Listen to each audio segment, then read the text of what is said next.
В Талгаре мужчина упал с моста в реку. Его спасли. Информация о случившемся появилась в соцсетях. Мужчина сорвался с центрального моста. Есть переломы ног, состояние здоровья среднее. Стоит отметить оперативную реакцию полиции и скорой помощи. Была ли совершена попытка суицида или это был несчастный случай, неизвестно. Это смогут сказать лишь свидетели, либо сам пострадавший.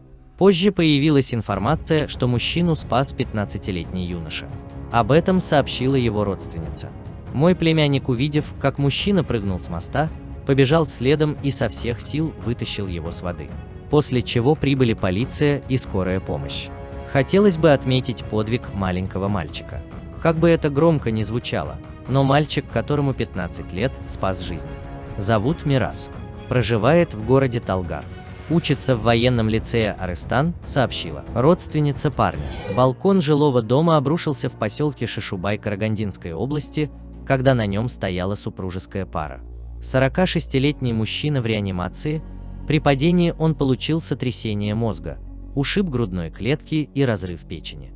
Его 36-летняя супруга в отделении травматологии, у нее также повреждена грудная клетка, перелом локтевых костей и поранено лицо. Полиции предполагают, что это был несчастный случай. Дом уже давно нуждается в ремонте. В Нур-Султане задержан 19-летний парень, который путем закладок занимался распространением синтетических наркотиков. При задержании у гражданина 2001 года рождения были изъяты сильнодействующие наркотические и психотропные вещества, расфасованные в полиэтиленовые пакеты. Указанные вещества приобщены к материалам уголовного дела.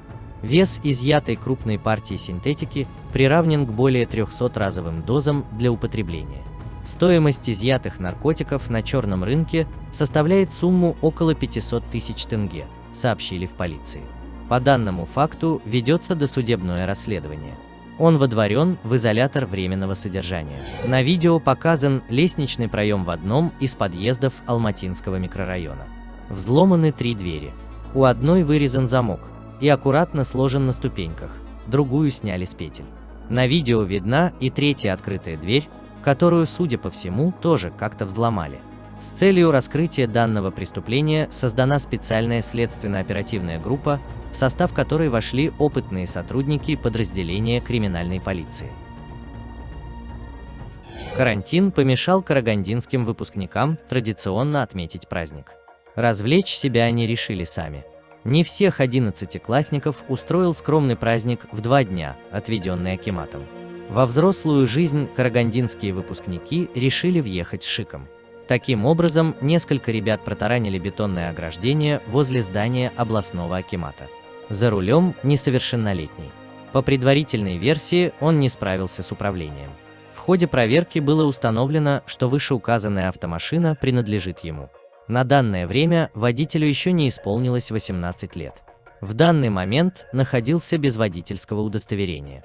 Выпускнику предоставят смету причиненного ущерба, будет восстанавливать, говорит замначальника управления полиции города Караганды.